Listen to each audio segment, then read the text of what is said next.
patch notes appeared after the update on Friday on Forerunner, and it just said that they've seen our feedback regarding Titanic Ruins. They plan to implement the following skill changes and reduce the number of mech fragments required to beat to open challenge chests on the Forerunners on the update next. So there's an update on Forerunners next week. Great Christmas Day update. Thanks, guys. And details are subject to change. If you complete your attempts before this goes live, you don't get an opportunity to try it with the new features in events. So next week, players on Forerunner have a very difficult decision whether they decide to do their runs early with the team that they know, or have the opportunity to attempt on Friday, Saturday, Sunday next week in order to try and compete with the scores that are already been laid down by other people. But let's how we go through this. Boss skills removed. Chain fission. So that's the one where loads of enemies come out. You have a short about 20 seconds to kill them all before he absorbs any and then slaps down and with a big ball if there's anything left. Relentless evolution. That's the period where he is unconscious, for want of a better description, and waves of spawns come in, and you have the opportunity to kill them to keep him in the vulnerable state and do a load of damage. The emergency recharge protocol, that is how he recharges, and his scaling upon that, because it was like 20% damage, and then he went up to like 50% damage increase each time. And the annihilation pulse, which is his big slam, which puts down the damage over time. So all of those gone. What's going to happen now? There's going to be one boss skill called Pact of Silence. This is called a destruction protocol and starts a countdown. At the end of the countdown, deals devastating strike to the entire field one time. Killing enemies during this period weakens Zerbus' energy level and reduces the ultimate's final damage.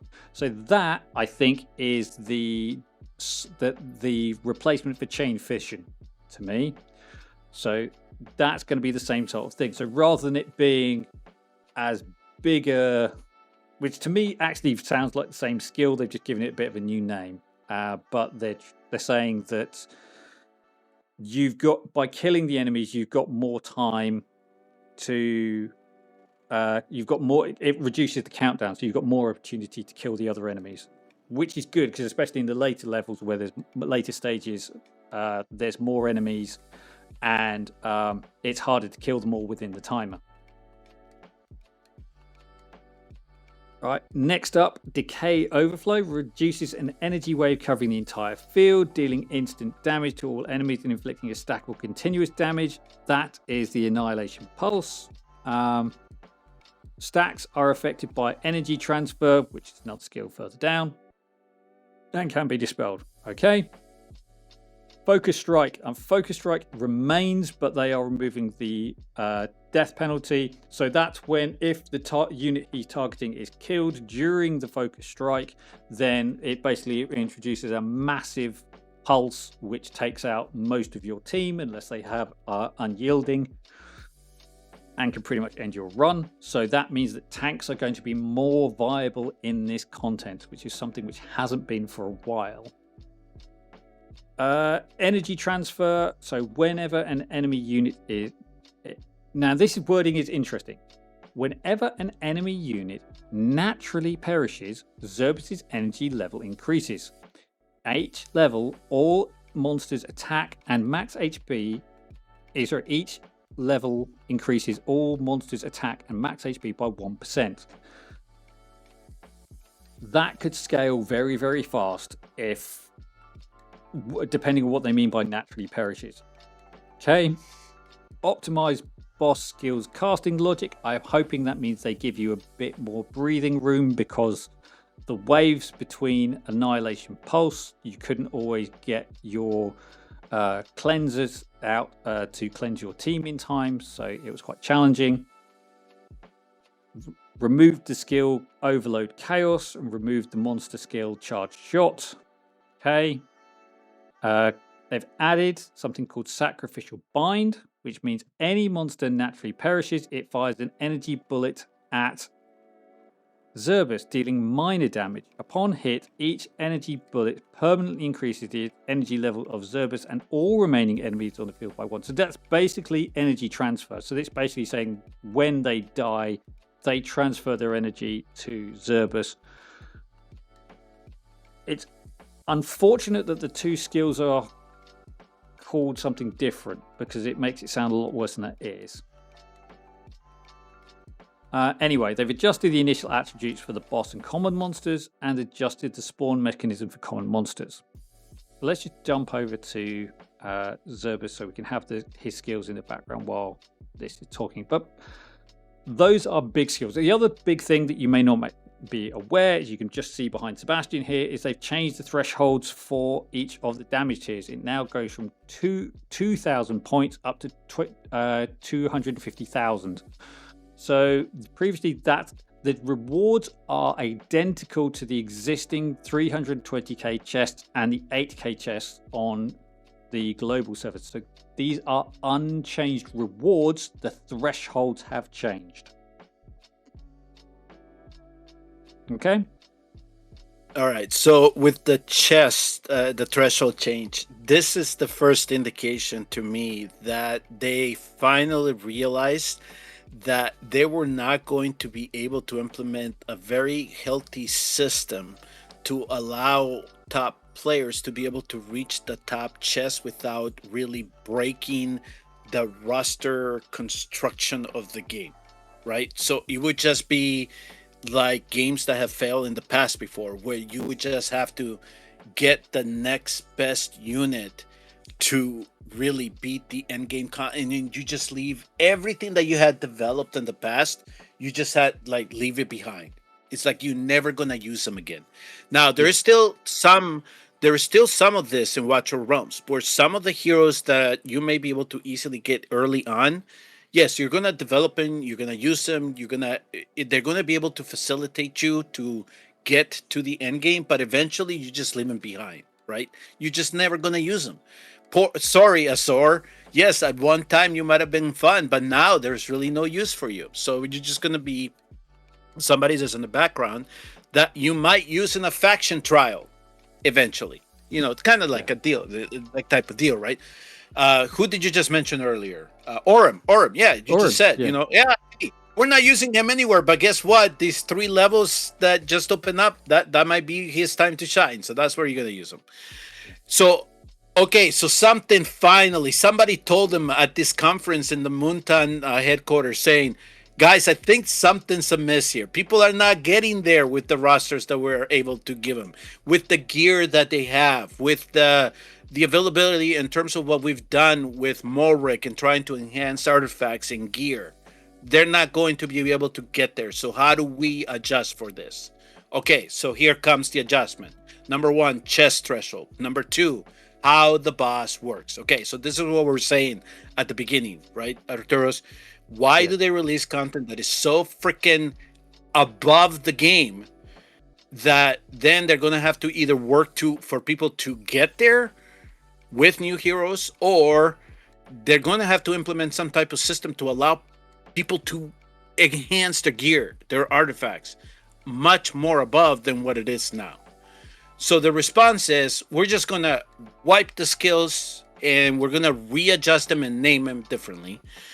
But the way that I'm reading this right now, it seems to be a complete 180, because at least how I'm envisioning this boss working now is that those that they're going to be able to inflict as much damage as they can early on are the ones that are going to be ahead, right? Because they're going to get all the enemies out of the way. They're going to be able to keep servers down in their weakened state.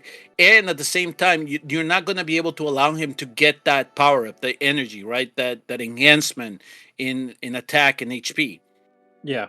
Once the waves start getting harder that's when things are going to get a little bit more complicated. But I'm assuming that some players will have the accounts to possibly get him to that 75,000 threshold in each phase, or maybe even in one phase be able to push 100, in another one phase 50, because now you only need 150 is what you said, right? So you 125 in each phase to get the top threshold. But I think for me, I think the key step was the reduction from 320k to 250k. Right. That would have been enough because people are now starting to understand the mechanics. People are starting to come up with strategies. They're coming up with ways of working. People have gone, do you know what? I can just focus on this particular mode and not worry about the other mode, really. And I can get enough points to like get a decent thing going. And people have come up with they have not changed the difficulty of the content as it stands. This is still the same Zerbus that you have on global. The only thing that has changed at the moment this week ending the 21st of December, is the fact that they've changed the thresholds. So for me, I'm now getting reward 6. On global, I'd be getting reward 3. So they've just given me an opportunity to get more rewards for my money. They've also reduced the max HP. So the max HP now goes down to 1.5 million in order to take him down. So each member of the guild needs to be doing a sort of on average 50,000 points of damage between them. Sorry, across the two phases, they need to be doing 50,000 points of damage. So they're making it easier to kill the boss. That's down from like 66,000 that you required previously, and about 2.5 million health pool. So they've made a big reduction in his health pool. And I also want, if a lot of this also is to try to balance each one of the forms now with the rosters or the gallery that we have, right? Because like you said, some people just focus on the bulwark form, and really the spellbind form is just there to kind of add a little bit more juice to the score, however much they can. And it really, there's no balance between the two modes right now. So there's, at least in writing is one of those things as to, okay, are they kind of nerfing this a little bit so each one of the forms is a little bit more achievable, or are they making it more achievable for you to reach a certain threshold in terms of chest, and they're just making it easier for the guild to bring it down, right? So at least they can collect some of the. I think that they finally, and I'm not going to say that they felt it because they could easily ignore this.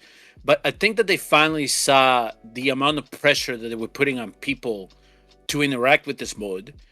And if the analytics were showing that really the only players that are focusing on this are the top guilds, then that was not healthy for them. Because, yes, some people could unlock them, or some guilds could unlock him after beating Apocalypse too, but I bet you that they were not even coming close to bringing him down. So they were just getting that one chest for 8,000 or whatever it was that the first breakbone was at the time. So I think that this was a wake-up call for them in terms of game design and content, end-game content, how they introduce things, and how I think that now that whoever's in the background, whatever team is in the background designing this stuff, is finally has to understand how the game works. And unfortunately, I do think that a lot of this could be somebody that really has great ideas, but they're not playing the game. And so once those that are set with the task to implement it, once it is implemented, they just did not get it balanced correctly. And again, this is all in rushing stuff out just to keep people happy. And unfortunately, sometimes things like this happen. So when you rush, massive shout out to Behemoth, who did so much testing for on the test server on this particular content, and he gave the devs pages and pages of feedback, which Fastidious did a long video on a while back, pointing out all of the faults and the things that they could do. What they haven't done, it looks to be implement as many of those. Maybe the changes that they're implementing are going to make it easier for us to get the damage points, because at the moment it's not possible on either Forerunner or Global to kill enough enemies to get you to that 125,000 per phase. So maybe this is the next iteration where it's going to get easier to kill that number of waves. But yeah, as it stands, I almost feel what they should have done was make Matrix 1, Matrix 2 and introduce this new boss as Matrix 1 because it feels, or give it a different name. Keep it in the Titanic ruins, fine. It's another robot boss. It's the same sort of mechanics that you have to work to deal with. But I almost feel like it's the amount of change that they're putting into it. On paper, it's a new boss. So yeah. I think I would almost like to have kept Matrix 1 as it is, give it a new branding, Matrix 2, whatever, and then introduced a new boss with the new mechanics, which people with kind of gives people the opportunity to push access to these rewards. But at the same time, I get why they haven't, which is really frustrating, because the reason they haven't is the fact that they want this to be the boss for the next year. That was what it was introduced. It was the stretch goal for the next year. Year 1, it was Nightmare 4. Year 2, it was Apocalypse. It was kind of Apocalypse 2. Now we're in year 3. It's Matrix 1, and they don't want to introduce another big boss yet. So they want to keep that for the future. So yep. I can see why they haven't done it, but at the same time, I really wish they had. Yeah, and I think I kind of there was a very early discussion that we had, and we then said keep it to the podcast. But yeah, the Matrix 2 thing, I think that would have been like, okay, so for those of you that have been working on this form of the boss, we're gonna give you the option: either hit Matrix 1 or Matrix 2 this week, and then what chest you can push.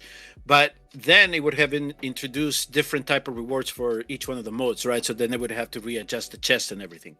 One of the other things that I am curious about too, and I hope that maybe there's some that have kept track of it, but I really do think that now that they have adjusted the thresholds a little bit, and this is what I've been saying, give us the rates for the rewards and all the chests. I am curious if they're going to adjust the rates for some of those rewards. So like you said, your account right now is going to be able to go from chest 3 to chest 5. Is that what I understood from you? Yeah. Chest 6. So I am going to be really intrigued if chest 6 rates as it stands right now are the same to chest 6 rates once this new form comes in. I'm going to say no. I think that there'll be a little bit of an adjustment just for you to be able to keep in ties to push even further or get that next best hero that is going to allow you to get to chest number 8. So yeah, so this is why one of the things that keeps bothering me about them is that they don't release the rates for all this stuff here. Yeah, it would be nice to have that transparency. I know it is a point that you've brought up several times, and we do point to the fact that other gacha games do provide this information. It will be either in game or on websites to outside of game where it's all broken down. And I think you said in some of their other games that they have this information available. Yeah. I mean, it's not explicitly in the game. I mean, they'll give you a link to their website or somewhere else where you can actually look at the rate, because in some of them the tables can be so complex, right? Because you have so many different levels, you have so many different rewards, and they have to get adjusted based on the drop. And in some of the rewards, it's like if you get this reward, there are some rewards that you're not going to be able to get subsequently, so it kind of then changes the percentage for that. But all of that is kind of like, no, if you get this chest, you're going to have the I'm going to pick on the ancient the shards for the ancient hammers. Yeah You're going to have 0.8% chance to grab 12 shards, and 1.2% to get 8, and so it kind of breaks it down for you, right? But then he has to adjust the other percentages based on the rate from the original one, because the shards are going to affect how everything else drops down, right? Especially if they have a different percentage, which if you had 12 shards, I would assume that would be a different drop rate from 6 or from 3, just like the soul stones, right? On Drake's Chasm. Yeah. The rate for you to get a 6 or a 5 or a 3 is going to be different. So then it adjusts. Sometimes it can affect or influence your drop rate for the subsequent rewards that are applied thereafter. But that's why complexity, it can get complex. But at least you have that table that you can look at and say, okay, so over the lifetime of me working on this content, I might get a chance to get an ancient hammer 4 times over a year, just as an example. It would suck if that would be the drop rate eventually, but that's kind of what then you can expect, that saying on average I should see a hammer drop every month, or on average I should be getting what one of those other any type of gem. Yeah. I should be able to see 5 of them over a Variant month. gems, evolution gems, yeah, or the transmutation gems. I mean, the transmutation gems are the other one, which are really, really powerful. It's the power. Yes. Yep, you got it. So I mean, that's on the rate stuff though. But at least they could adjust the rates for this based on the fact that they're making it easy for some of you to get to that top chest now, or get a scale up a little bit quicker than you did before. But we have to. That would be for one that has been tracking, actually has had that spreadsheet out, taking snapshots or writing the information down of all the rewards that they get every week for each particular chest, to kind of get an idea if they do adjust it long term, which I eventually do think is going to happen. There'll be a little bit of an adjustment to make sure that that their difficulty or their perceived difficulty of the content kind of marries to the rewards that they want you to get for that content. Yeah. But it's very interesting that it took him 3 months to finally say, okay, we need to change this. Yep. So yeah, but it's this is all on the testing on the end. I would have hoped that if they had this change in mind, that they could have at least applied it to the test server and then invite back those that did, like Behemoth, did so much testing and say, okay, what if we were to give this mode? What do you think? And then have people play it for however many hours they can, and then say, hey, maybe this will work. Maybe this is a little bit better, at least for the type of heroes that we have in the game, the type of artifacts, the type of gear we have in the game. It's a little bit more suitable. And maybe there's only like a 1% of the population right now that'll be able to at least hit that top chest and work towards that if they can. So, but yeah, I told you they just were going to severely power creep the game if they did not fix this. And at least it seems to be an indication that they could possibly have done it here with this rework if we're reading it correctly. Yeah. Yeah. So yeah, it's going to be really interesting to see how this pans out. I am going to see how things go. Obviously, this is basically rolling out on Boxing Day. I am not going to promise that I'm going to do a stream or anything over the next week. If I get the opportunity, I will try and do some runs early in the week, record them on my phone, and then look at a comparison of the same team running later in the week, and maybe put them together as a side-by-side comparison or something, just so you can see sort of different damage output between the two, to see how the modes run between the two. I think it's going to be interesting. I'm really irritated that they're rolling it out on a Friday on bank holiday. I know. That's just a personal thing. The other thing that I if you can keep your eye on, is the survivability of the heroes, because that little tidbit makes it really interesting, because it says if they die naturally, so it makes it sound like there's something that you're going to be constantly hitting you, or is it that those waves are now going to be able to target the platform and the ground units in some way? But they're making that a mechanic, right? If your hero dies, the boss gets stronger. No. It's his ads. It's his ads It's die that, passively. right? Yeah. Okay, So but I've then if already you done can't mine, so kill I the can't look at ads, it. but if you don't kill the ads, they get the boss stronger eventually, right? So it's indirectly getting the boss stronger eventually. It's just Yeah. that the waves get more HPs. It's going to be more difficult to bring them down, but there has to be something that is going to be doing damage to your heroes. If you cannot keep them alive, your run is not going to go as long. So this is where we're saying the support heroes might actually come into play a little bit more here as well. So we'll see how that all plays out, because in this form here, it was all about keeping the tank or the unit with the max HP alive, right? Yeah.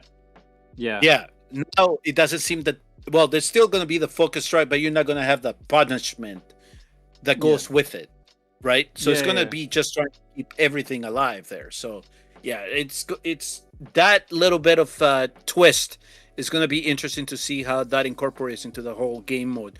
But the way that I'm seeing it, again, it's going to be about the initial first runs. How much damage can you do that burst initially? And then you're going to have to be able to sustain to push your chest. And so that's essentially, I think my only concern with that is that what happens currently is there is no advantage for clearing waves quickly, because as soon as you go up phase, he evolves really quickly, and then his HP goes up and his damage goes up at such a rate that you then can't keep pace with killing him, with killing the enemies off at the side. You're almost, well, it's not, because there's only so much damage per wave, and it's the time when you actually do any decent damage is in between waves when he's in recovery mode, and that's the only time when you can get any like variability on the amount of damage you do to him. So we'll have to see how this pans out. I'm currently skeptical. I don't like being uncertain, but this just reads like a completely new boss. And the fact I've basically got 3 days to work it out after this rolls out, and if it doesn't go well, I'm dropping from potentially 100,000k chest to something which is significantly worse because I don't understand the mechanics that they've changed at a time of year when there's not a lot of time for doing this thing. So yeah, anyway. Yeah, there's always a reason. I can understand your skepticism with this, and let's hope it's not, because it wouldn't make sense to overwork a boss and then drop the threshold in the chest and then make the content more difficult, right? That you can't get there. So it wouldn't make sense for me to do that. So I think that they're trying to balance this out a little bit more, so everybody else that has unlocked the boss in their respective guild has some playability to it. And we don't see comments like we're seeing not only in my channel personally, but in Discord where, we don't have to deal with it. Why are you guys so frustrated by it? We don't play it. So I think that they're trying to get away from that. They're trying to make sure that their new content, as you said, they want this boss to be that shiny example for the next year to be playable, right? And that's what the hope of this change is. And I hope that that does pan out for those that want to continue to play the game.